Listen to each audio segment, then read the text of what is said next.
Bom dia, gente. Espero que estejam todos bem. Eu sou a Beatriz, eu sou da Comissão Científica aqui da Sociedade de Psicologia. E, novamente, eu espero que vocês se encontrem bem, se encontrem em segurança, apesar do estado de calamidade que o nosso estado está, que a gente consiga, que os reforços e ajuda consigam chegar até nós, e que a gente possa ter essa manhã juntos de aprendizado, compartilhando nossos estudos. Então, apresentando a sociedade, para quem ainda não conhece ela, a sociedade está aí desde 1959 e então está desde antes da regulamentação da psicologia como profissão, está representando então psicólogos do Rio Grande do Sul e promovendo esse estudo constante da psicologia através dos comitês, como hoje aqui a gente tem um evento externo aos comitês, que é Portas Abertas, que são semanalmente os comitês gratuitos para quem é sócio, de duração de 1 hora e meia, que tem uma linha de estudo. Temos a Liga de Estudantes Recém-Formados, que está aí compartilhando o conhecimento que eles geram, que eles compartilham. Temos os eventos externos, como cursos, minicursos, ateliês. E também tem a revista Diáfora, que inclusive está aceitando envios para artigos científicos. E eu deixo, então, no nosso chat o site e o Instagram da sociedade, que está aí divulgando todos os nossos eventos e o que a gente está fazendo. E eu espero que a gente tenha uma manhã com muitos saberes, muitos compartilhamentos entre nós. E esperar a Josi voltar para a gente começar. E eu só queria pedir também para eu conseguir fazer o check-in no Simpla e emitir o certificado de vocês, para quem está aí, para quem fez a inscrição no Simpla, colocar o nome completo de vocês no chat para eu conseguir fazer o check-in e emitir o certificado para depois de 30 dias chegar no e-mail de vocês. Então, a Josi chegou, tudo certo, e podemos começar. Muito obrigada, gente. Obrigada, Bia. Tinha caído, mas já consegui retornar e já vi um pouco da tua apresentação aqui. Agradeço por apresentar a sociedade. Dou as boas-vindas para todos.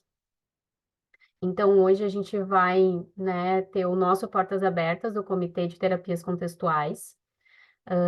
A gente decidiu por esse tema, né, de formulação de caso, a partir da TCC clássica e trazendo para as outras abordagens, para algumas outras abordagens das contextuais, porque a gente entendeu que seria bacana trazer, né, outros modelos, porque a gente está mais acostumado em ver realmente, né, a TCC clássica, o diagrama ali. Então, a gente teve a ideia de trazer esses outros assuntos para poder partilhar com vocês. E a gente vai fazer isso iniciando pela TCC clássica, né, que eu vou apresentar, e depois o restante dos participantes do comitê, que já estão presentes aqui, vão falar sobre as outras abordagens. Então, a gente vai ter uma parceria de dividir, né, com o restante do pessoal do comitê também. Algo que eu acho interessante da gente trazer é que nós, né, enquanto participantes do comitê, a gente não é especialista necessariamente nessas abordagens todas que a gente vai trazer aqui, mas a gente estudou, a gente foi atrás do conteúdo, então a gente vai trazer um pouco do que a gente observou, do que a gente leu, do que a gente trouxe de material, né, para estudarmos ali no comitê mesmo. Então, qualquer dúvida que vocês tiverem, vocês podem ir nos passando. Se a gente não souber, a gente vai buscar a informação, entra em contato com vocês. Mas a gente quer que seja um momento de partilha, de troca também, né? Então, caso vocês tenham dúvidas ou queiram fazer perguntas, a gente pode ir parando e tirando as dúvidas também. Mas a gente também vai ter um espaço lá no final para fazer isso, certo? Deixa eu apresentar aqui o documento para a gente poder iniciar.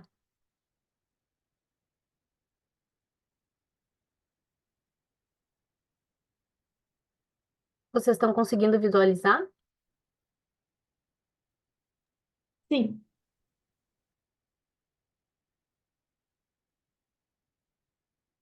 Ok. Bom, então aqui, como a gente estava falando, é a apresentação, né, do nosso Portas Abertas, com formulação de casos nas terapias contextuais, um comparativo entre as principais abordagens. A gente vai trazer, a partir da TCC clássica, então, passando por terapia do esquema, terapia comportamental dialética, que é a DBT, terapia de aceitação e compromisso, que é a ACT, psicoterapia analítica funcional. né? E a gente vai trazer um pouquinho de cada uma dessas, então vai ficar, né, na apresentação ali, às vezes dividido em mais de um slide, a conceitualização para ficar mais didático para a gente ver, né? Então a gente resolveu colocar numa forma de tabela para que pudesse ficar mais acessível para a gente ver também. Aqui a gente fez um slide falando sobre os comitês, né? E já deixo o convite para vocês poderem olhar os comitês que a gente tem dentro da sociedade, que se quiserem fazer parte, né, a Secretaria da Sociedade pode encaminhar as informações direitinho para vocês. Então fica o convite também, temos bastante comitês para participar. Então, a primeira parte vai ser a formulação de caso a partir da TCC clássica, né? Que é o modelo que a gente mais tem, talvez, contato, né? Porque a TCC de base é por onde geralmente a gente começa, é por onde a gente tem mais vivências, né? E depois as contextuais a gente vai descobrindo com o tempo. E esse diagrama, né? A forma que a gente geralmente encontra é um diagrama. Ele é um mapeamento, né, sobre como que a gente enxerga aquele paciente, sobre como que a gente pode olhar o caso, pensar até num plano de tratamento. Então, diante dessas informações, a gente vai, né, colaborativamente com o paciente também modificando essa formulação com o tempo, vai acrescentando informações, nem sempre no início a gente vai ter todas as informações para preencher, mas a gente vai fazendo isso e vai modificando ao longo do tempo. Então, aqui na ficha de formulação, o primeiro dado que a gente tem ali vai ser o nome do paciente, né? Enfim, uma identificação dele, se a gente não quiser colocar necessariamente, né, o nome completo, enfim, se a gente precisa dividir isso em supervisão e de repente não queira, né, colocar um nome, pode colocar só a inicial, um nome fictício.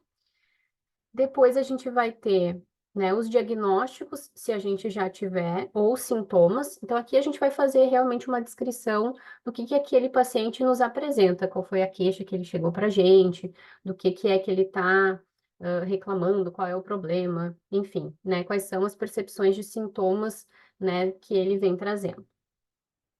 Depois a gente vai ter um campo de influências do desenvolvimento, que vão ser situações vivenciadas na infância, na adolescência. Aqui a gente pode descrever, né, pontos importantes que a gente perceba que tenha vindo da infância e adolescência do paciente e que pode já ter a ver com sintomas e com diagnósticos. Depois a gente vai ter um campo de situações, né, de questões situacionais. Aqui a gente vai colocar questões atuais, cotidianas da vida do paciente.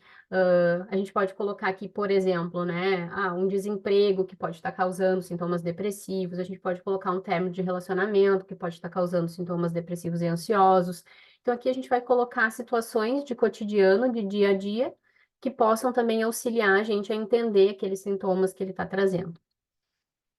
Depois a gente vai ter fatores biológicos, genéticos e médicos. Aqui é interessante a gente buscar um histórico de transtorno mental na família, uso de medicação atual ou anterior. Aqui a gente vai colocar o que a gente realmente entende como histórico desse paciente de questões biológicas mesmo. Se ele tem alguma doença, né, diabetes, cardíaca, tudo que a gente identificar no físico, né, a gente pode colocar aqui. E são informações bastante relevantes, né? O uso de medicação, alguma coisa assim, sempre vai ser interessante a gente ter em mente, porque isso pode também, né, reverberar nos outros pontos do tratamento dele. A gente vai ter um campo de pontos fortes e recursos. Esse campo, né, de pontos fortes foi algo que surgiu a partir da última edição do livro da Judith Beck.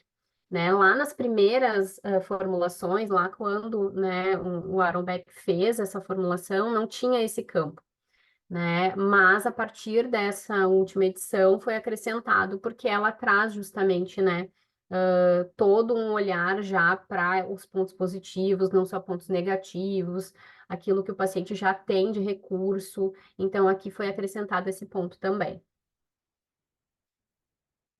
Aqui a gente tem, né, um registro de pensamentos disfuncionais.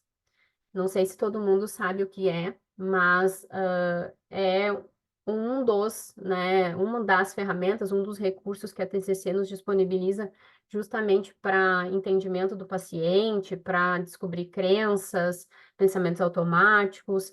Então, aqui a gente vai ter na formulação de caso, três exemplos, né? A gente coloca ali evento 1, 2 e 3, e que vai estar bem construído dentro de como um RPD funciona, com o pensamento automático, com o significado desse pensamento, com as emoções e comportamentos. Esses pontos aqui, a gente sempre vai anotando, né, conforme a gente vai vendo dentro da sessão com o paciente, conforme a gente vai estudando o caso, e a gente pode ir acrescentando isso, né? Nem sempre a gente tem todas essas informações já nos primeiros atendimentos, mas a gente pode ir fazendo essa construção ao longo do tempo, né? Se tratando desse RPD aqui, né? Alguém tem alguma dúvida? Alguém gostaria de trazer algum ponto, né? Geralmente o RPD é um exercício bem utilizado na TCC clássica dentro da formulação. E se alguém tiver alguma dúvida ou queira falar algo por aqui, nesse ponto, sinalizem.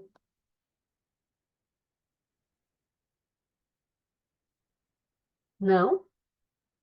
Posso seguir? Um outro campo que a gente vai ter, né, bem importante dentro da formulação de caso, vai ser a crença central. Aqui eu coloquei os exemplos, né, de crenças que a gente tem dentro da TCC, que são desamparo, desamor e desvalor, e ali tem um exemplo, né, de cada um. Não vou me deter em ler cada um deles, mas acho interessante, né, saber que são essas as crenças que a gente trabalha dentro da TCC clássica. E aí a gente vai mencionar isso na formulação de caso. Geralmente essa informação, né, da crença central é uma informação que a gente inicialmente muitas vezes não tem, não vai aparecer de cara, né, numa primeira, segunda sessão de terapia com o paciente. Mas ao longo do tempo, né, a gente aplicando técnicas de flecha descendente, de questionamento socrático, a gente vai conseguindo afunilar até chegar nessas crenças, né? Tem outros pacientes que até vêm com isso um pouco mais escancarado, algumas vezes, e a gente, conforme a prática, também vai percebendo isso com um pouco mais de rapidez, né? Mas no início, nem sempre a gente já consegue colocar essa informação de cara. Mas assim que a gente for colocando, que a gente for sabendo, a gente vai ajustando essa formulação. A gente também tem um outro campo que vão ser as crenças intermediárias, regras ou pressupostos, né? Aqui a gente vai ter um exemplo interessante, né, de como descobrir essas crenças intermediárias, porque elas, em geral, começam, né, com um ser então, né? Eu coloquei um exemplo ali, né, de uma pessoa com uma crença de desamor que nunca vai ser amado. Ela pode ter uma crença intermediária, né, um pressuposto, uma regra, de que se eu não me relacionar com ninguém, então não vou correr o risco de ser magoado, né? Então, é uma atitude, é uma regra que ela utiliza diante da crença, né? Outra forma da gente também descobrir e acabar trazendo as crenças é no deveria, né? Então, por exemplo, alguém com uma crença de desvalor de ser fracassado. Se eu não conseguir alcançar sucesso até agora, então eu deveria desistir, não tentar mais, né? Então, são regras, são pressupostos que a pessoa acaba desenvolvendo e que vai reforçando aquela crença central. A gente tem um outro campo que fala sobre as estratégias compensatórias. Aqui a gente vai ter um comportamento, uma ação desadaptativa que reforça as crenças intermediárias e centrais, né? Aqui a gente vai ter comportamentos ou ações que esse paciente vai ter para aliviar os sintomas daquela crença, né? Então, por exemplo, aqui coloquei numa crença de desamor, né? Uma estratégia compensatória seria não aceitar convites para sair, não ir a festas, não ir em ambientes onde a pessoa pode perceber que outras pessoas vão ter interesse, que queiram se aproximar com uma intenção afetiva, né? Um outro exemplo, numa crença de desvalor, seria não aceitar uma nova proposta de emprego, não aceitar uma promoção, né? Então, essas são estratégias compensatórias, e elas vão reforçar também, de alguma maneira, as crenças intermediárias e centrais. Depois, a gente vai ter um campo de objetivos do tratamento. né? Aqui a gente vai colocar o que a gente deseja alcançar com esse paciente, né? E nisso a gente pode, e acho que é bem mais interessante a gente sempre dividir isso com o paciente, né? A gente fazer esse levantamento de objetivos do tratamento de forma colaborativa, a gente poder ter com ele, né, uma ideia do que ele quer alcançar, o que ele espera da terapia, e a gente poder também trazer as nossas percepções a partir disso. E depois a gente vai ter uma descrição realmente de plano de tratamento, né? Então, aqui é bem mais a parte do terapeuta, né? De como que vai alcançar aqueles objetivos que foram traçados ali anteriormente. Aqui a gente pode colocar, né, as técnicas que a gente pretende usar, quais são os sintomas que a gente quer diminuir, se a gente vai investigar um diagnóstico que ainda não tem, né? Se a gente vai encaminhar para psiquiatra para também ter um acompanhamento medicamentoso, se a gente vai falar com algum familiar, tudo aqui a gente pode descrever nessa parte de plano de tratamento. Aqui eu trouxe o diagrama completo numa figura só, né? Antes a gente estava vendo ponto a ponto, mas aqui é como geralmente a gente costuma ver os diagramas de conceitualização na TCC, bem nesse diagrama como a gente está vendo aqui, com a história relevante, crenças intermediárias, crenças centrais, estratégia de enfrentamento e as situações do RPD, né? E esse modelo, ele não tem ali descrito os pontos positivos, mas é algo que facilmente a gente pode acrescentar também, né? Da parte da TCC clássica, era isso, né? A formulação se dá dessa maneira. Agora a gente vai partir para a segunda parte, que é a terapia do esquema, né? E aí o Léo vai trazer essa parte para a gente. Isso aí. Bom, obrigado, Josi. Então, a terapia do esquema, ela já vai ter uma proposta de avaliar muito o histórico desse paciente, prestar atenção nas necessidades que não foram supridas, que estratégias foram sendo criadas ao longo do desenvolvimento, para a gente poder, né, para o paciente lidar com essas necessidades, né, suprir elas de uma forma, às vezes, mais funcional, às vezes menos. Mas então a gente vai na terapia dos esquemas, quando a gente traz a conceitualização, isso, obrigado, Josi. Ela vai ser um pouquinho extensa. Por quê? Porque a gente tem que entender esse histórico todo, né? Então eu coloquei aqui nessa tabelinha esses quadrinhos, mas eu vou explicar eles um por um, né? Então é legal a gente entender. A gente vai começar nessa conceitualização de caso pelas informações gerais do paciente. Então aqui são realmente os dados de identificação, né? A gente vai botar nome, idade, mas vai incluir também status conjugal, trabalho, escolaridade, locais onde esse paciente circula, né? Então, assim, até algumas questões mais objetivas, mas que nos dão uma ideia geral de quem é esse paciente, né? Então, feito isso, a gente vai para onde? A gente vai, né? Por que esse paciente está em terapia? Aqui a gente vai anotar os motivadores iniciais e atuais para a busca e a manutenção do processo terapêutico. Em outras palavras, aqui é o espaço da queixa, né? A gente vai anotar a queixa do paciente, o que levou ele e motivou ele a chegar na terapia. Mas também é interessante a gente lembrar e não deixar de fora algumas questões circunstanciais e relacionais que vão impactar nesse engajamento. Então, aquelas questões, por exemplo, né, de parceria, de pai e mãe que estão apoiando, não estão, né? Como é que isso está? Se esse paciente ele está vindo porque um relacionamento já terminou ou porque está quase terminando. Então, esse é um momento de a gente entender um pouco o que motiva esse paciente, ou anotar aqui, né, esses motivadores, não só a queixa, mas também esses outros motivadores circunstanciais e relacionais.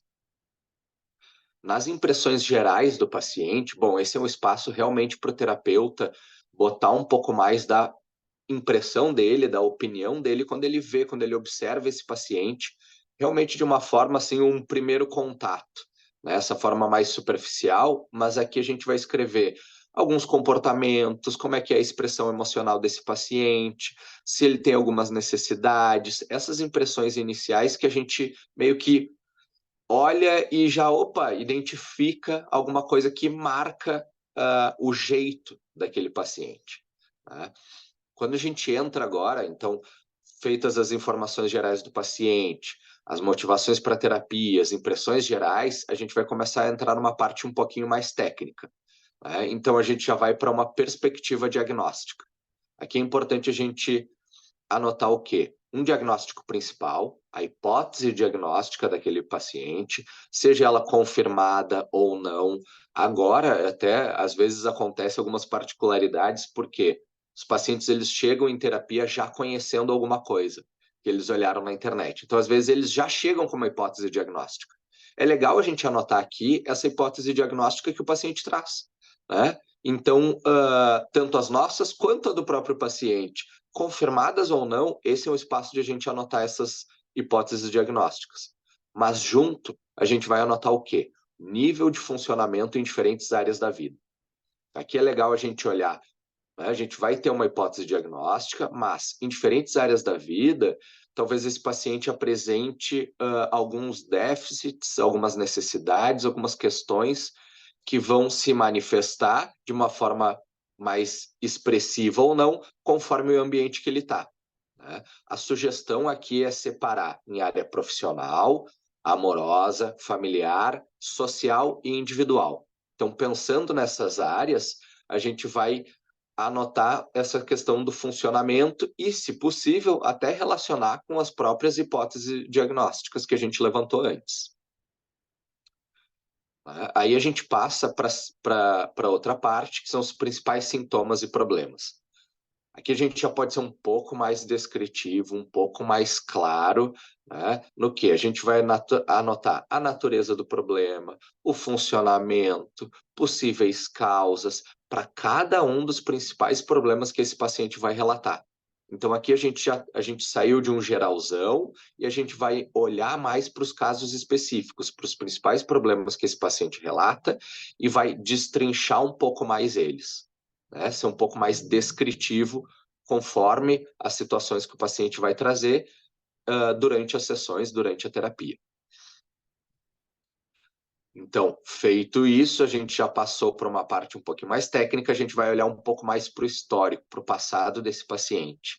Então, a gente vai ali para a parte dos origens né, a origem dos problemas.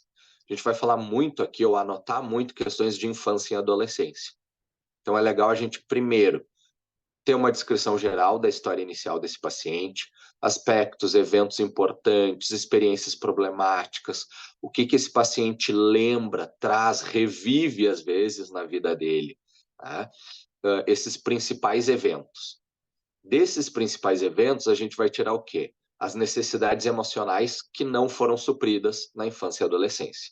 Então, pensando nesses eventos, o que faltou, o que de repente esse paciente sentiu, né, quais são essas necessidades emocionais que vão, né, a ideia, a teoria toda é que necessidades emocionais mal supridas geram estratégias de enfrentamento, que são os esquemas. Então aqui a gente está olhando para essas necessidades emocionais que não foram bem supridas.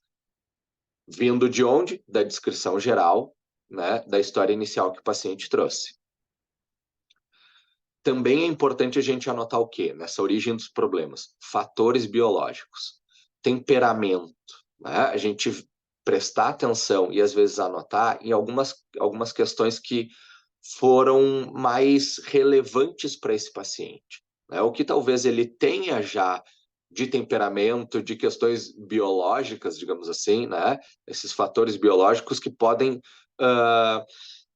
justificar, explicar ou nos fazer entender algumas necessidades que eram maiores, que tiveram mais atenção, né? E que acabaram sendo, por serem mal supridas, mais problemáticas, né, ao longo da história desse paciente. Junto com os fatores biológicos, né, a gente também pode anotar ali os fatores culturais, étnicos e religiosos. Então a gente vai pegar realmente a parte cultural da vida desse paciente que talvez esteja relacionada a vulnerabilidades, a essas necessidades que não foram supridas, para a gente conseguir contextualizar um pouquinho melhor. A gente falou sobre a origem dos problemas, infância e adolescência, e a gente vai o quê? Para o próximo passo, esquemas mais relevantes. Aqui, então, a gente veio de um geral, vai para algo um pouco mais específico. Então, nos esquemas mais relevantes, a gente vai anotar nome, descrição, funcionamento dos principais esquemas que a gente vai identificando nesse paciente. Algo que é muito legal de fazer e nos ajuda bastante é incluir também situações em que o esquema foi ativado, para a gente poder lembrar de alguns exemplos, lembrar de algumas situações, de alguns relatos desse paciente, quando a gente precisar voltar para essa conceitualização de caso. Porque às vezes a gente tem o esquema, tem a descrição, tem o funcionamento ali, mas quando a gente vai voltar e lembrar, faltam algumas situações que o paciente escreveu. Então é legal a gente usar esse espaço para anotar também essas situações que o paciente descreveu, até se a gente for conversar com ele para lembrar, para trazer e trabalhar melhor, né, essa associação a alguns eventos, algumas situações. Falando dos esquemas, a gente vai para os modos esquemáticos. Né? Aqui a mesma coisa, também é legal a gente anotar nome, descrição e funcionamento e junto algumas situações. Então a gente vai anotar nome, descrição, funcionamento e situações dos modos criança. Mesma coisa, nome, descrição, funcionamento dos modos de enfrentamento desadaptativos, também do modo dos pais disfuncionais e do modo adulto saudável. Né? Então a gente vai fazer a mesma coisa que a gente fez para os esquemas, agora aqui em cada um nos modos relevantes para esse paciente. Então a gente fez um geralzão das informações do paciente, deu uma olhada, né, nas perspectivas diagnósticas, olhou para o histórico desse paciente, infância e adolescência. A gente vai dali pegar uma ideia dos esquemas, dos modos, tentar ser bem descritivo e, para a gente fechar, né, a nossa conceitualização, a gente vai olhar para quê? Para a relação terapêutica.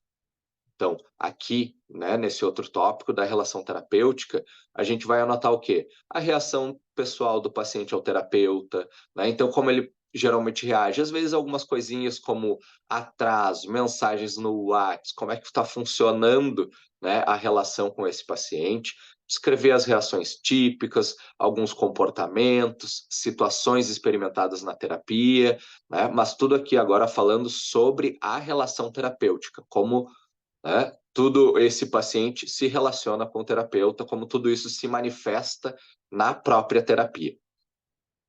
A gente vai anotar também a colaboração nas tarefas e objetivos. A gente vai ter alguns pacientes mais colaborativos, alguns que aceitam mais alguns tipos de proposta, outros têm alguma resistência com outro tipo. Então, aqui a gente vai ir anotando essa colaboração, o que o paciente responde melhor, o que ele tem mais dificuldade, como é que funciona, né, essa relação, né, com as tarefas, com os objetivos da terapia. A gente vai anotar também a relação reparentalizadora, né, o vínculo. Isso é muito importante na terapia dos esquemas, a gente vai trabalhar muito, né, essas necessidades, vai ter a ideia de que a relação terapêutica ela vai servir muitas vezes, né, para suprir ou ajudar a suprir algumas dessas necessidades que faltaram ao longo da história do desenvolvimento desse indivíduo. Então, aqui a gente vai fazer essas anotações. Como vai funcionar, como funciona, que essa relação reparentalizadora, o vínculo estabelecido, como é que o paciente responde, melhores estratégias. Né? E, por fim, outros fatores, questões culturais, religiosas, faixa etária, outras questões mais, né, que vão mais situacionais, que vão influenciar nessa relação. Né? Às vezes, se o paciente é mais velho, se ele é mais novo, se compartilha da mesma religião, se a cultura é parecida, né? Então a gente vai anotar essas outras questões que vão influenciar nas anteriores. Por fim, a gente vai chegando ali, né, nos objetivos da terapia. Ok, aqui a gente vai anotar os objetivos, os progressos, as estratégias, os obstáculos, qual que é o nosso, o que que a gente já alcançou e qual que é o nosso plano para onde a gente está se direcionando, né, nesses objetivos ao longo do processo terapêutico, ao longo das sessões. E por fim, né, digamos assim, se ainda tiver alguma coisa, algum comentário adicional que não se encaixou em algum pedacinho, a gente anota ali os comentários adicionais, outras questões que a gente observa, ou que a gente está pensando, algumas hipóteses que ficou em dúvida, né, que conversou com alguém, que apresentou o caso e está pensando naquilo ali. Aqui a gente também pode, né, vai ter esse espaço para a gente anotar esses comentários adicionais e depois, de repente, quando tiver tudo mais claro, colocar, né, posicionar melhor na conceitualização de caso. Mas é importante a gente perceber o quê? Aqui a gente tem uma conceitualização de caso que ela é extensa, né, mas ela é bem completa, é bem legal, porque ela nos dá uma ideia geral e específica do funcionamento, né, de como é que é esse paciente. Então, lendo ela, a gente consegue ter uma ideia bem consegue, eu digo assim, né, consegue imaginar direitinho a pessoa. Então, essa é a grande proposta, né, da conceitualização de caso na terapia dos esquemas.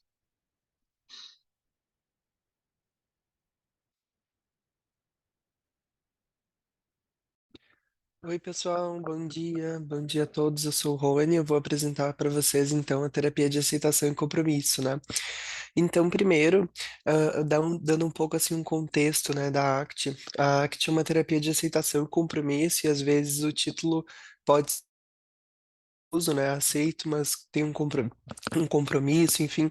Então é basicamente assim, compilando muito a ideia de aceitar o problema, aceitar o diagnóstico e ter um compromisso com uma mudança. E aí vocês vão ver ao longo dessa conceitualização que a gente tem um pouco essa ideia de desfusão cognitiva, né? Que é basicamente a pessoa conseguir entender quais são os pontos que ela precisa melhorar, né? Se desconectando um pouco desse problema depois de aceitar ele, né? A gente só consegue se desconectar depois que a gente entende. Então, essa conceitualização vai nos ajudar a entender quais são esses problemas, quais são essas dificuldades. Então, primeiramente, né? Quais são os eventos que o cliente ou o paciente está tendo dificuldade? E aí a gente vai para os pensamentos e crenças, né? Que é muito parecido com aquele modelo da TCC que a Josi trouxe, né? Emoções, sentimentos, pensamentos e crenças, sensações fisiológicas ligado a isso. E aí aqui a gente tem as urgências, né? Porque a ACT vai trabalhar muito com essa ideia da gente entender o que que é mais urgente naquele momento e o que que a gente precisa estar trabalhando como mais emergente e urgente daquele momento, daquela situação. Então, os três primeiros ali, muito parecidos, não vou entrar muito nesse ponto. Embaixo a gente tem quais eventos, então, públicos, né? Quais eventos que a pessoa precisa se expor, precisa interagir, precisa lidar com outras pessoas, que esse paciente tem dificuldade, né? E aí, aqui tem este ponto do o que as pessoas dizem, né? Então, a gente poder ter a visão externa também daquele evento, né?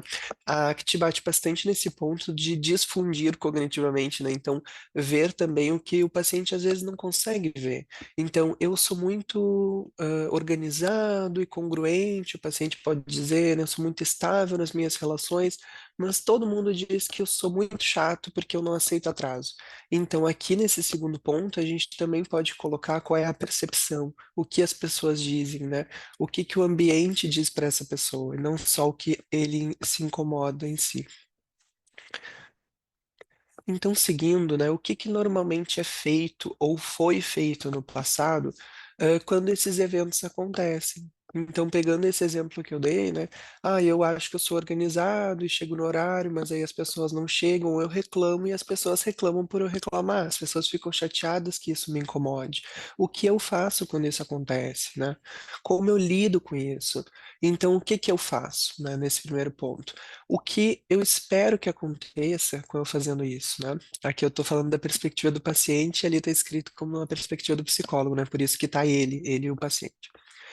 Então, o que que eu faço, né? O que que acontece? Eu espero que quando eu ajo com as pessoas sinalizando que elas se atrasaram, que elas parem de se atrasar, por exemplo. Mas será que isso tem acontecido? Qual é o efeito no curto prazo disso? As pessoas só se afastam de mim?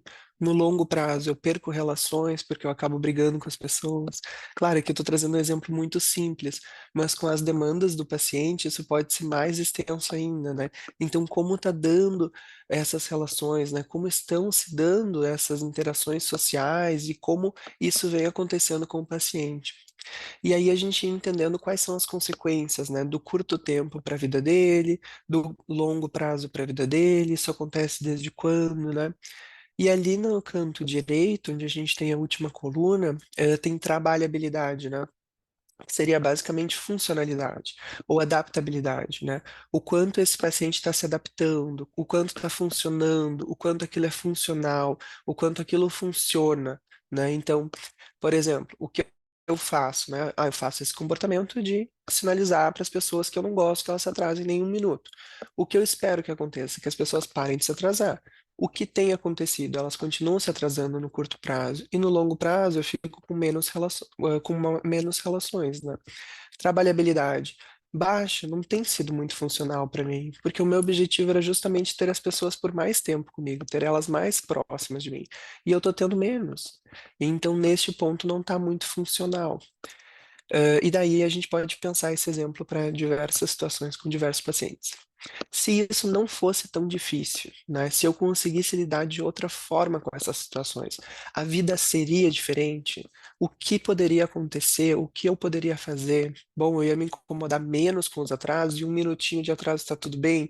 Eu lido com isso de uma forma melhor, mais adaptativa, eu aceito isso. Isso ia melhorar minha vida? Então, esse é o ponto aqui. A área de vida valorizada, né? O que eu espero. Então, para mim é muito importante que as pessoas não se atrasem, mas para mim também é muito importante ter pessoas perto de mim. Então, se isso é uma parte que eu valorizo, relações interpessoais é uma parte que eu valorizo, eu vou colocar aqui metas específicas, né? Então, a minha meta é interagir mais com pessoas, é ter mais pessoas próximas, ter mais amigos. Então, esse comportamento está me atrapalhando.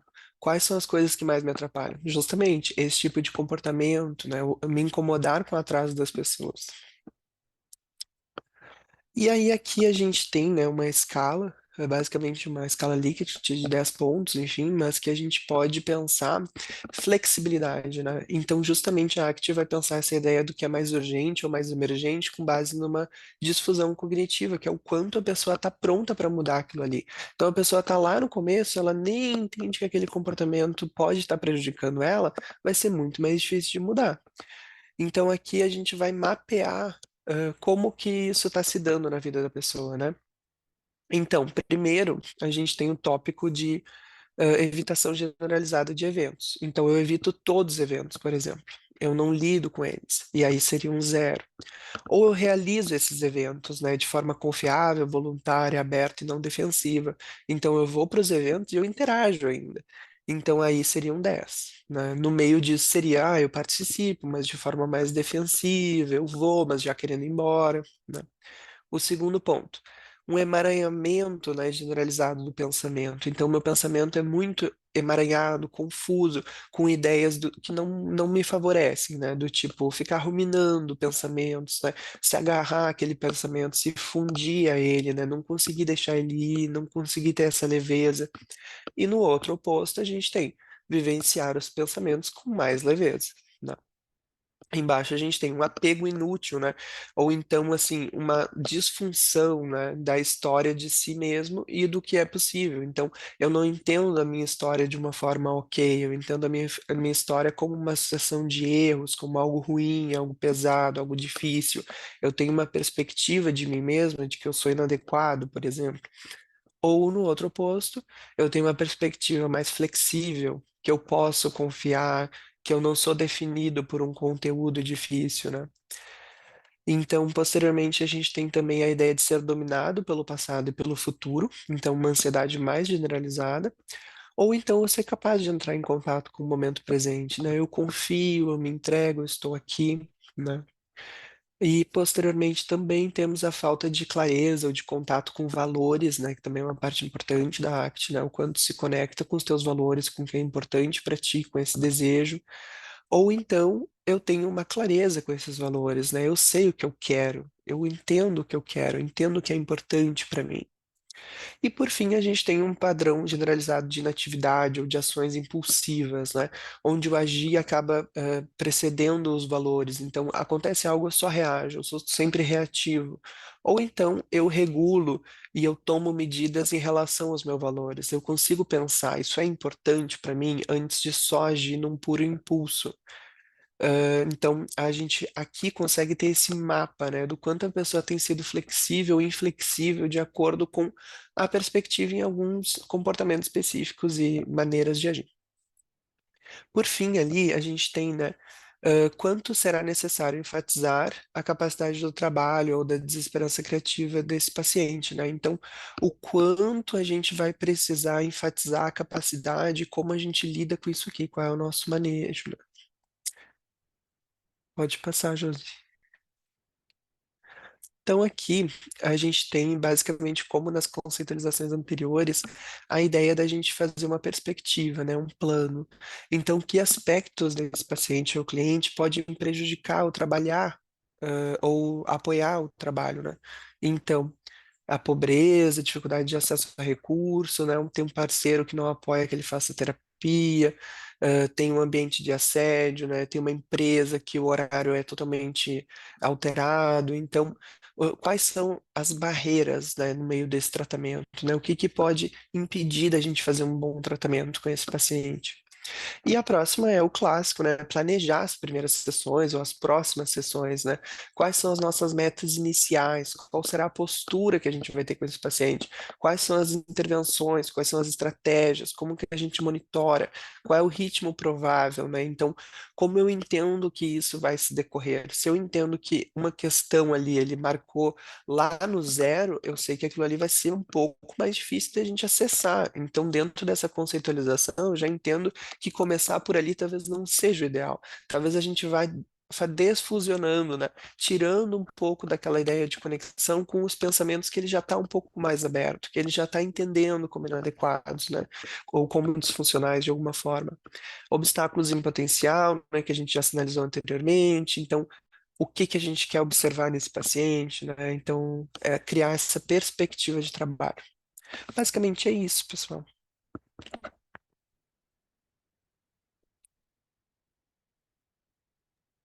Então, gente, eu sou o Guilherme, vou dar continuidade agora para a apresentação, né? Então, seguimos para a psicoterapia analítico-funcional, né? A FAP.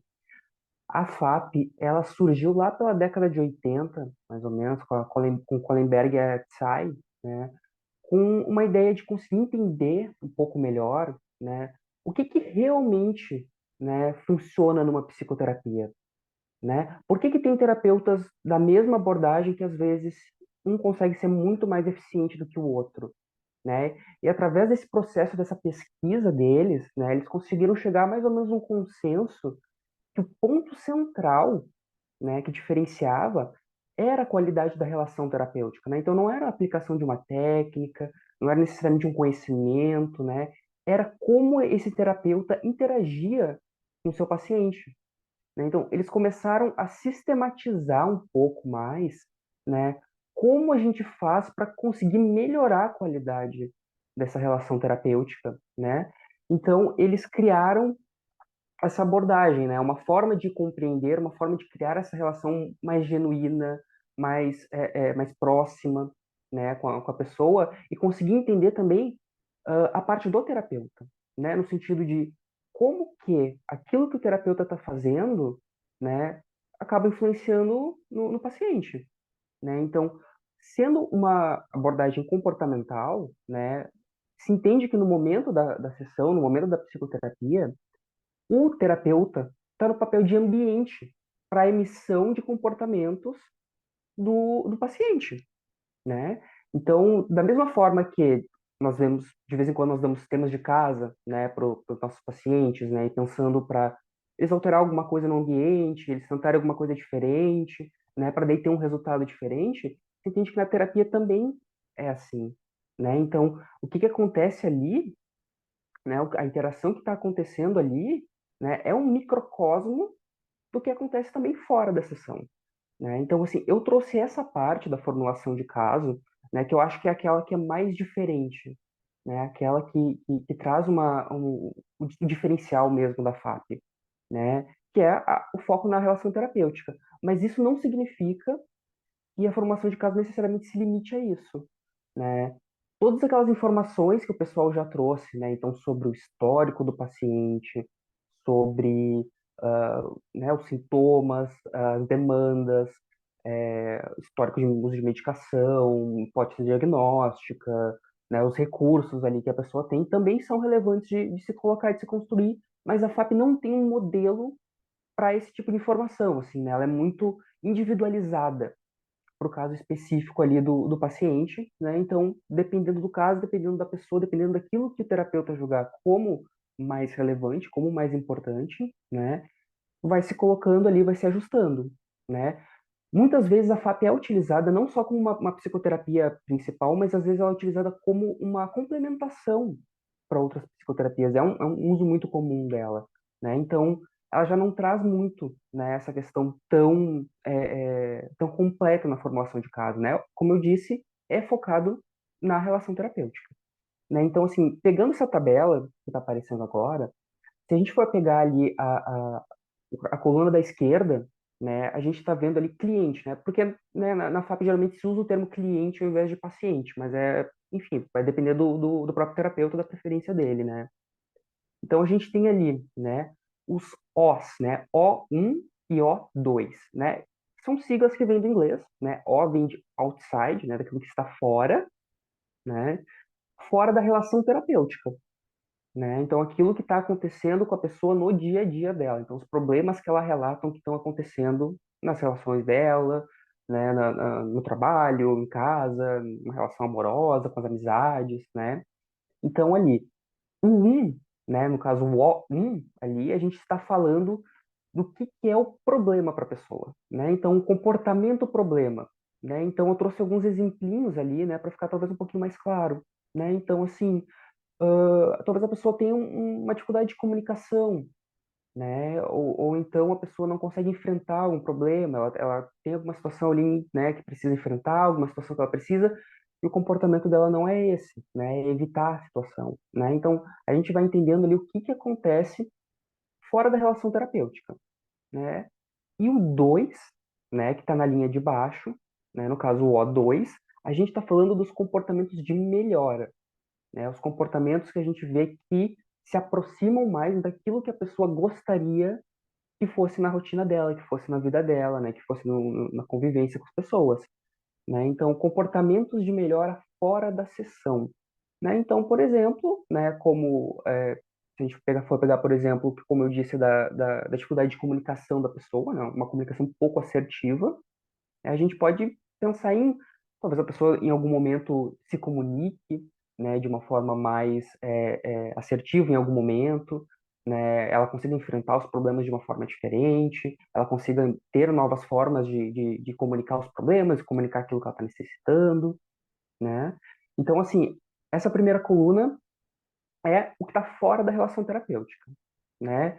Mas se entende que aquilo que está fora da relação terapêutica acaba se traduzindo, né, no que acontece durante a relação terapêutica, né? Então, por exemplo, passando para a coluna ao lado ali, então já estamos dentro da relação terapêutica, né? Tem o CCR1 ali no primeiro caso, né? O que é CCR? Comportamento clinicamente relevante, tá? Então, o que é ali que a gente observa na sessão com a pessoa que é relevante para a situação que ela traz de fora da relação terapêutica, do que está acontecendo fora da sessão, né? Então, por exemplo, se a pessoa traz ali que ela não consegue se comunicar, que ela tem uma dificuldade de comunicação, né? A gente pode notar de vez em quando na relação terapêutica que ela também tem uma dificuldade de comunicação ali, né? Que de vez em quando ela pode evitar certos assuntos, de vez em quando ela pode não saber expressar certas coisas que estão se passando ali com ela, né? Então, esse é o CCR1, né? É o comportamento problema em sessão, né? É a manifestação daquilo que acontece fora durante a sessão, né? E logo abaixo, né, nós temos o CCR2, né, que é o comportamento de melhora em sessão, né? Então, aquilo que a pessoa faz, né, que está de acordo com o que ela gostaria de ser fora da sessão, né? Mas por que que é importante a gente pontuar isso, né? Por que que é importante a gente saber, né, o comportamento de melhor e o comportamento problema, né? Como a FAP é uma abordagem comportamental, né, se entende que o terapeuta deve reforçar esses comportamentos, né? Que o terapeuta tem que ser, como o terapeuta está como ambiente da pessoa, né? O terapeuta tem que ser reforçador, né? Então, o terapeuta tem que estar ciente desses comportamentos de fora da sessão que estão acontecendo na sessão, para que eventualmente ele possa não acabar reforçando, né? Por exemplo, o CCR1, né? Acaba não reforçando aquilo que é um problema para a pessoa, mas sim reforçando o CCR2. Então, dá uma atenção maior, uma ênfase maior, chamar a atenção da pessoa quando ela consegue, né, ter um comportamento mais assertivo, um comportamento que está de acordo com a forma que ela gostaria de se relacionar com as pessoas fora da sessão, né? E a gente pegando ali a última coluna, né, tem uma parte que é um pouco diferente, que a gente não encontra tanto nas formulações de casos de outras abordagens, né? Que a gente não está falando mais do paciente, a gente está falando do terapeuta, né? Então ali tá ali na coluna, terapeuta na relação com o cliente, né? Então ali a gente tem os T's, né? Então T também é uma sigla que vem do inglês, que vem de target, né? De alvo, que é o comportamento alvo do terapeuta, né? Então o T1, né, seguindo o mesmo padrão dos outros, né, é o comportamento do terapeuta que atrapalha a interação com o paciente, ou seja, que reforça aquelas questões que o paciente traz como problema para ele, né? Então, por exemplo, a pessoa tem dificuldade de comunicação, né? A pessoa evita falar sobre situações desconfortáveis, né?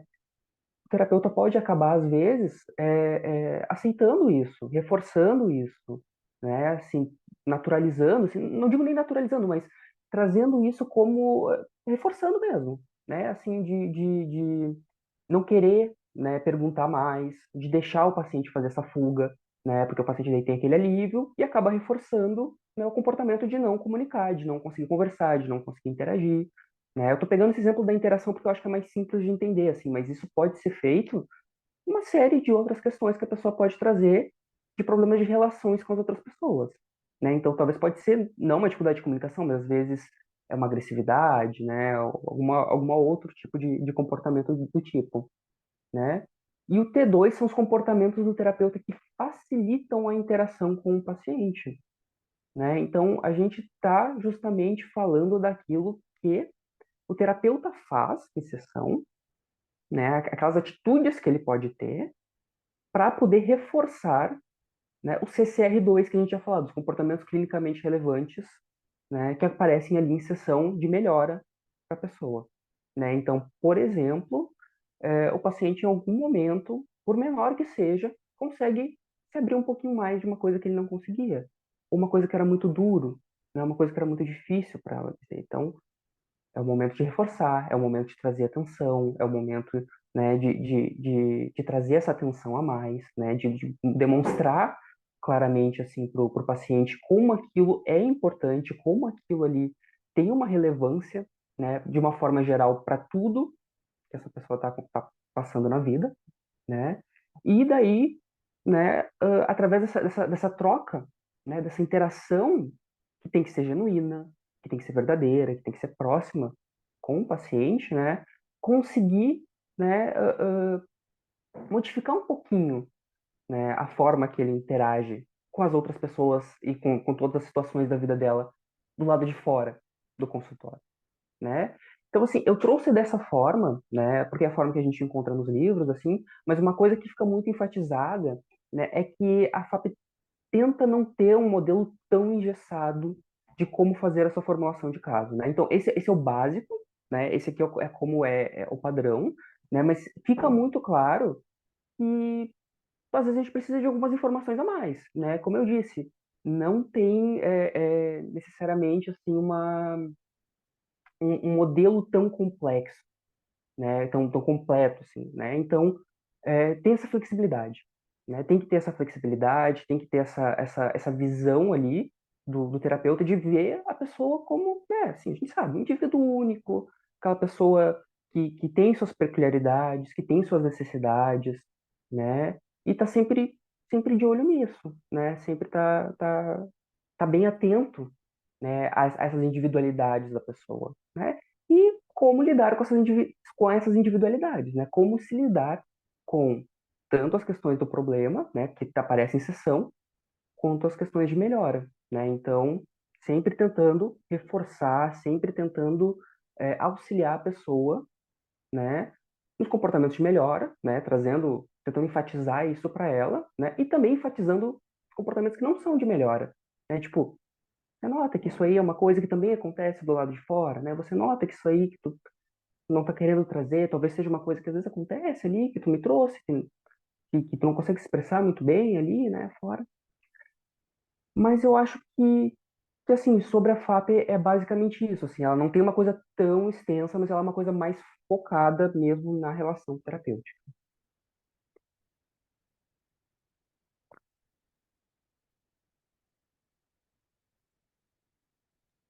Bom dia, pessoas, tudo bem? Eu sou o Carlos e eu vou falar para vocês um pouco da terapia comportamental dialética, né? Também conhecida como a DBT.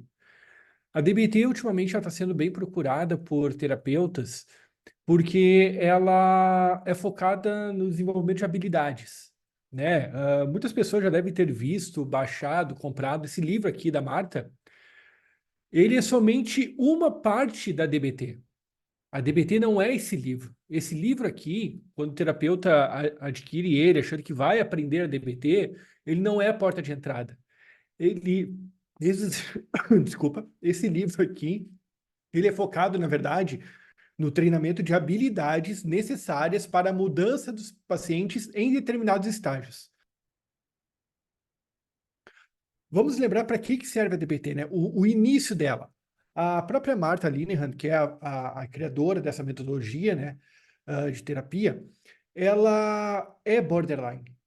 Então, ela criou isso daí, assim como o próprio Beck, né, criou a TCC com base nos seus episódios e episódios familiares de depressão. A Martha pegou esse tipo de metodologia e criou uma terapia voltada no desenvolvimento de habilidades, mas que também ela é um pouco complexa, mas depois que nós pegamos assim a compreensão da DBT, da forma de aplicar a DBT, nós olhamos que ela chega a ser simples, porém o compreendimento, os cursos necessários, as literaturas, elas são meio densas. Um exemplo disso, né? Em nenhum livro de DBT nós olhamos um diagrama sobre a formulação de caso. Porque para a DBT, a formação de caso é um sistema orgânico. Ela deve ser feita sempre em todas as etapas do processo. E quais são essas etapas, né, os stages que nós temos? A própria Marcia, ela descreve o processo de DBT como uma casa. Nós estamos criando a casa. Então, no primeiro stage, nós temos que criar a base da pessoa. Assim como numa casa, para ela estar bem erguida, né, um prédio, nós temos que tratar primeiro da base. Tu não começa lá em cima do gol principal. Ah, o que você quer, essas coisas. Lembre-se que a DBT, ela é focada mesmo na questão do suicídio e na questão do borderline. São coisas que talvez eu não tenha 3, 4 sessões com o meu paciente para resolver. É quase o sistema do arqueiro, né? Ele tem que atirar e acertar o alvo. Eu tenho que manter meu paciente vivo naquele momento. Então, são estratégias que eu consigo ver e essas estratégias, elas pegam muito até com o que Léo falou sobre a questão da sistêmica, porque reconhece que o ambiente, o meio que a pessoa está inserida, uh, pode dar a ela uma certa segurança, mas ao mesmo tempo pode causar prejuízos para essa pessoa, como por exemplo, viver com os pais, né? Um adulto vivendo com os pais. Nesse momento ele pode ter segurança, mas também não está desenvolvendo habilidades sociais necessárias, que quando esse adulto vai para um ambiente, né, estressor, ele não sabe lidar com aquilo. E aí ele se desestabiliza. Tá, isso é só um exemplo, né? Voltando ali para o gráfico, nós temos no Stage 1 um nível de desordem que chegou na nossa queixa. Vamos dizer que a pessoa tem um descontrole comportamental severo, né? Crise suicida, como está ali no exemplo. Mas o que nós olhamos como goals, né, nesse momento? A pessoa sabe realmente identificar o que está sentindo. Em terapias anteriores, foi focado essa questão ambiental e a origem desses comportamentos, desses sintomas. Ah, a qualidade de vida desse paciente foi levada em conta? Essa pessoa tem uma certa qualidade de vida? E quais são os skills, né? Quais são as habilidades que essa pessoa tem desenvolvidas ou que falta desenvolver? E aí, em cada um desses stages, nós temos um goal. Eu gosto de chamar de objetivos intermediários. Nós temos os objetivos finais, que está lá em cima, né? E a cada objetivo desse, cada stage, nós temos os objetivos intermediários. O que seria legal para nós avançarmos? Porque não adianta eu avançar para o stage 2 se a pessoa não consegue se controlar, se a pessoa está tendo crises o tempo todo. Ela pode se sentir muito pressionada. Eu posso dar um desafio maior do que ela pode aguentar. E é isso que eu não quero nesse momento. Então, eu só vou dando esses passos detectados quando, em comum acordo, né, nós vamos executando e reconhecendo essas questões. E também na DBT, nós temos, como o Guilherme falou agora há pouco, né, o terapeuta 2, nós temos os grupos de desenvolvimento de habilidades, porque a própria DBT, ela foca em terapia e desenvolvimento de habilidades necessárias, que por muitas vezes não é feita pelo terapeuta número 1, mas pode ser feita em grupo terapia ou através de coaching ou outros tipos de elementos. Tá? O importante não é somente o desenvolvimento de habilidades que nós olhamos nesse livro vermelho gigante aí, mas sim é detectar os estágios do paciente e, com isso, conseguir fazer com que ele enfrente cada um deles. Pode passar o próximo, por favor, José? E aí, nisso, nós temos o pré-tratamento.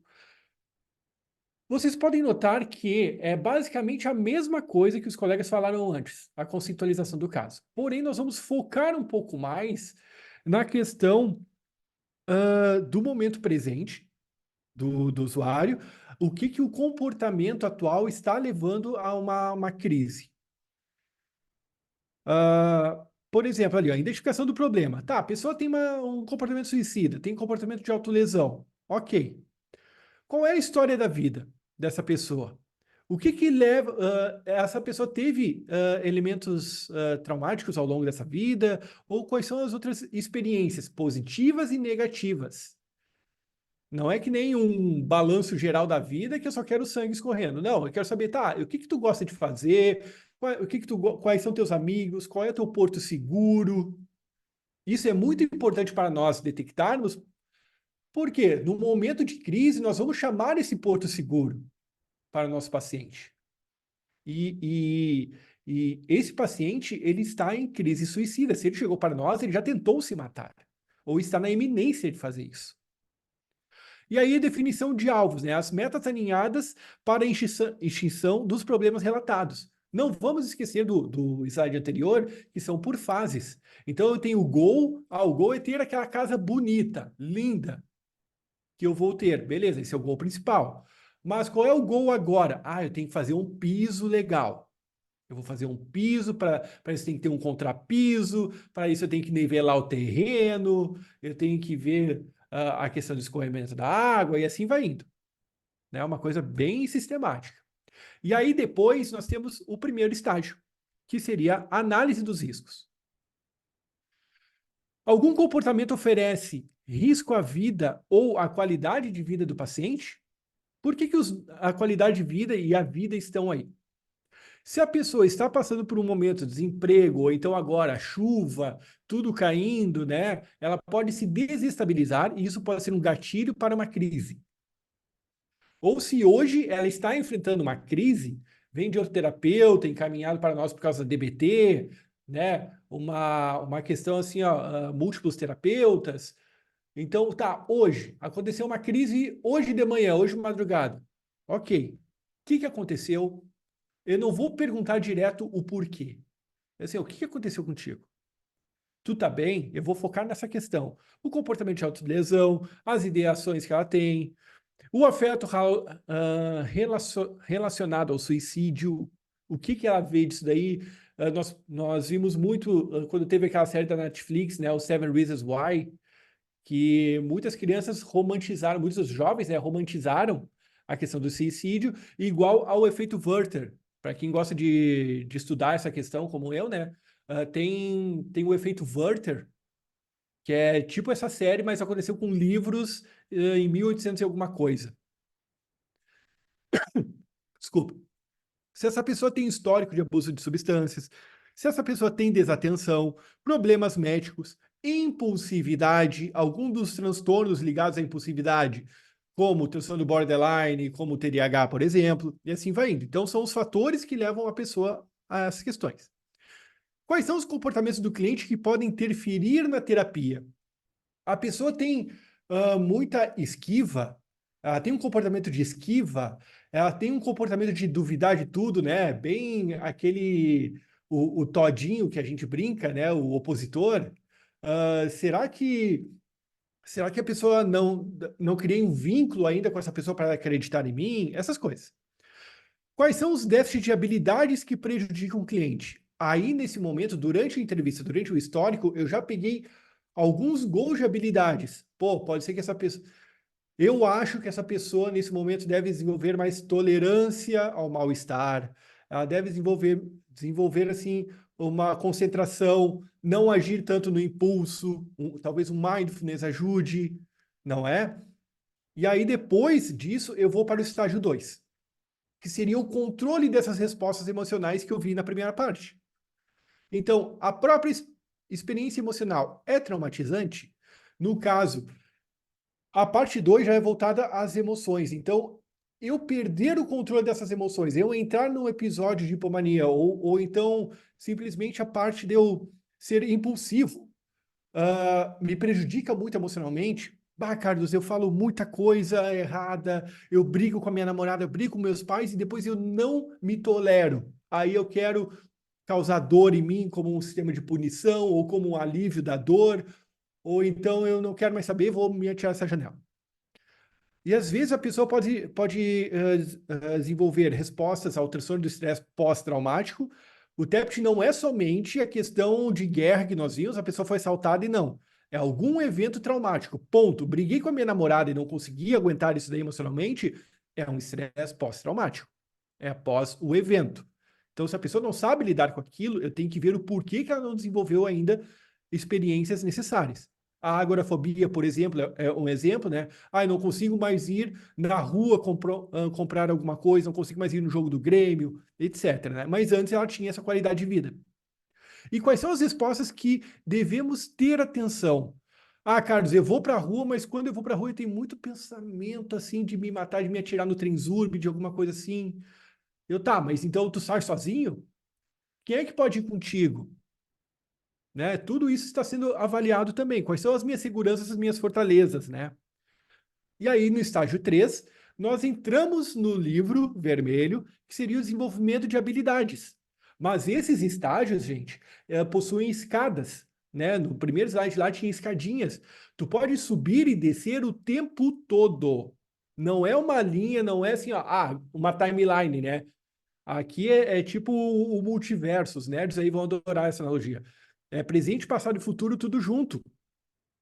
Nós temos que ver que o paciente ele está numa construção biosocial e talvez em um âmbito social ele esteja mais avançado emocionalmente do que outros. E eu tenho que preparar ele para isso. Então, o cliente possui essas habilidades. No caso, o cliente pode regular suas emoções. Em quais momentos que ele controla as emoções e em quais que ele não controla. Quais momentos que ele tem tolerância ao mal-estar ou não tem. Resposta com habilidade ao conflito interpessoal. Né? Ele está fazendo um trabalho no grupo da faculdade, mas aí querem de um jeito e ele quer do outro. E aí? Observar, descrever e participar sem julgar, com consciência e focado na eficácia. Isso é, a pessoa, ela consegue simplesmente participar de uma coisa e não ficar julgando os seus atos ou os atos dos outros, mas sim focar no goal maior, em entregar o trabalho, em conseguir ser produtivo no seu trabalho, em conseguir estudar, em ter um relacionamento legal com a família, mesmo não sendo a família do comercial de margarina que ela viu? Então a DBT, ela vê tudo isso daí. Uma visão sistêmica, mas também muito focada na questão comportamental, porque não vamos esquecer, né, que é terapia comportamental dialética. E a dialética, eu até botei aqui durante a apresentação, quer dizer entender a realidade e explicar as contradições entre ela. Isso quer dizer a dialética. Então, no meu paciente, se ele tem uma resposta comportamental, significa que ele compreende esta sua realidade. Realidade quer dizer versão, a verdade, eu gosto de falar muito isso, né? Verdade quer dizer versão de sua realidade. Quer dizer que a Josi pode ter uma verdade, o Léo pode ter outra verdade, a Bia pode ter outra verdade, o Guilherme tem a outra. E qual é a verdade mesmo? Eu não preciso ter a realidade, tipo Matrix, eu tenho que aceitar ela e estar apto a conviver nela. E tem mais um, eu acho? Deixa eu ver. Não. E era isso. Muito obrigado, gente. Pessoal, tem uns minutinhos ainda para a gente finalizar. A gente quer deixar aberto agora para vocês em perguntas, para vocês dizerem o que acharam, dar um feedback. A gente deixa esse espaço aberto para vocês agora. Vou parar a apresentação aqui para a gente poder se olhar todo mundo. Gente, muito bom. Eu não tinha tido muito contato com a TCC até agora. E foi fantástico, assim, muita coisa me abriu, assim, que eu não tinha ideia. Foi maravilhoso. E eu fiquei com a dúvida em questão de evolução, assim, de caso a gente vai atualizando esses documentos. Eu pensei nisso em todos, assim. Eles vão sendo atualizados, eles não são fixos, se cria outro, etc., conforme vai tendo a evolução do paciente. Exatamente. As formulações, elas são construídas e reafirmadas ou modificadas conforme o processo terapêutico vai andando, né? E o que eu falei lá na TCC, e acho que se aplica também para as outras abordagens que a gente viu, é como a realidade sendo feita colaborativamente, né? Então, formular um caso junto com o paciente, poder mostrar para ele aquele diagrama da TCC, a gente geralmente leva para a sessão junto com o paciente e mostra para ele, né? Olha, diante do que tu me falou, eu fui anotando essas e essas questões aqui. Olha, lembra quando a gente fez tal dinâmica em que a gente identificou tua crença central? Eu coloquei aqui. Ó, vamos fazer um RPD juntos, né? Vamos fazer esse registro de pensamentos disfuncionais aqui para a gente, né, conseguir ter claro qual é o teu pensamento, qual é a emoção, qual foi o comportamento que tu tem. Né? A gente já pode puxar um pouco mais, né, no andamento do tratamento, qual pensamento alternativo, então, a gente poderia ter para que a nossa emoção fosse diferente, para que o comportamento que a gente tenha lá no final possa ser diferente também. Então, a partir da formulação, a gente vai desenvolvendo muito do tratamento do paciente, né? E a gente tem que estar toda a vida revisitando isso, porque às vezes o paciente chega com uma demanda para a gente faz ali uma lista de objetivos terapêuticos, vai cumprindo com elas, e é legal olhar isso, né?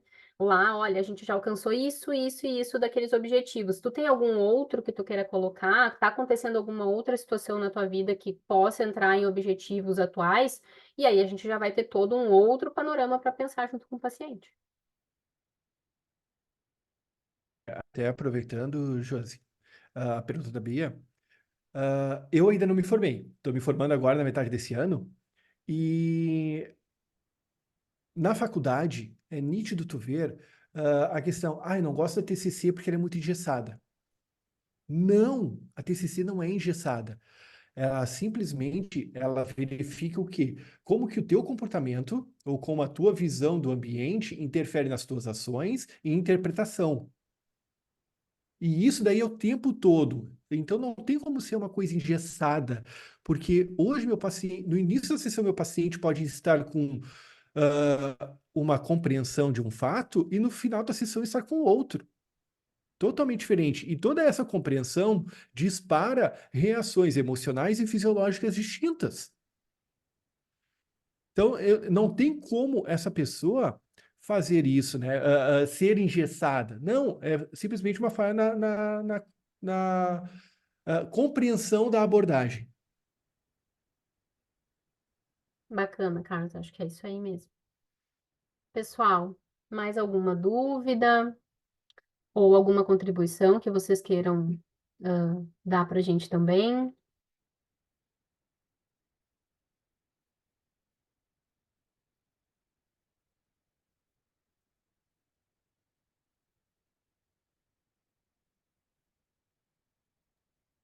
Façam parte da Sociedade de Psicologia do Rio Grande do Sul, tem a categoria que eu estou, né, que é de estudante, e eu estou aprendendo muito, porque tem várias pessoas feras, de todos que falaram hoje, só eu que sou estudante. Então, olha só o que eu estou aprendendo em todo encontro que nós temos do comitê, que é semanal, né, 1h30 para debatermos. E como vocês viram, o estudante não fica parado, o estudante aprende e aplica. Então, eu achei muito legal. Eu tenho que agradecer até a Josi, a nossa coordenadora aqui do comitê, e o pessoal do comitê que me aguenta esse TDAH aqui, né, hiperativo e tudo mais, né? E fica o convite, quero ver vocês nas próximas reuniões aqui e nos encontros da nossa equipe. Bacana. Carlos fez o nosso merchan já, né? O cara do marketing, além da psicologia, ele não podia deixar passar, né? E é isso mesmo, pessoal. A gente fica muito feliz com a presença de todos. A nossa intenção aqui, né, foi justamente trazer um geral, né, do que a gente conseguiu aprender nesse tempo de estudo, se tratando da formulação de cada uma dessas abordagens. E é uma pincelada, né? Se a gente for pegar cada abordagem, a gente poderia fazer um portas abertas, um encontro para falar só de cada uma delas e com certeza renderia muita discussão, né? Mas a ideia é a gente apresentar isso para vocês, né? Em formulação de caso, a gente tem, né, muitas outras ainda que a gente também poderia, né, discutir. Mas acho que poder ter, né, essa comparação, que nem o Fábio colocou ali agora no chat, né? Ter essa comparação entre, né, a TCC clássica e as outras contextuais que a gente apresentou também é bem bacana, né? Ver as diferenças, ver as semelhanças, acho bem bacana mesmo. A Yara está perguntando ali se estudantes de outros estados podem participar. Ela é de São Paulo, isso? Bia, tu que está mais por dentro das questões relacionadas à entrada. Acredito que sim. Para associação, se eu não me engano, precisa residir, estudar em alguma universidade do Rio Grande do Sul, mas para participar dos eventos, para participar dos portas abertas, dos mini cursos, acredito que seja aberto. Bacana, que legal. Pessoal, mais alguma dúvida, alguma contribuição? Pessoal também do comitê, queira trazer alguma fala?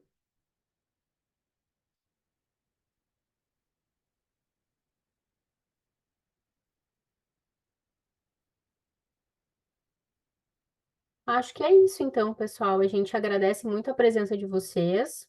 Espero que tenham gostado, que tenham podido aprender um pouquinho do que a gente queria trazer para hoje.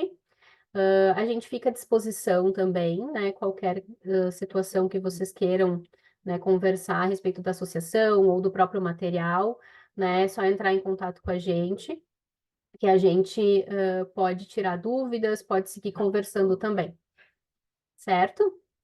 Bia, obrigada pela tua participação também, por ter ficado com a gente. Eu que agradeço, gente. Foi fantástico. Muito, muito, muito fantástico. Que bacana, que legal. Bom saber. Certo, pessoal? Obrigada, então. Tchau, tchau. Tchau, tchau, gente. Obrigada.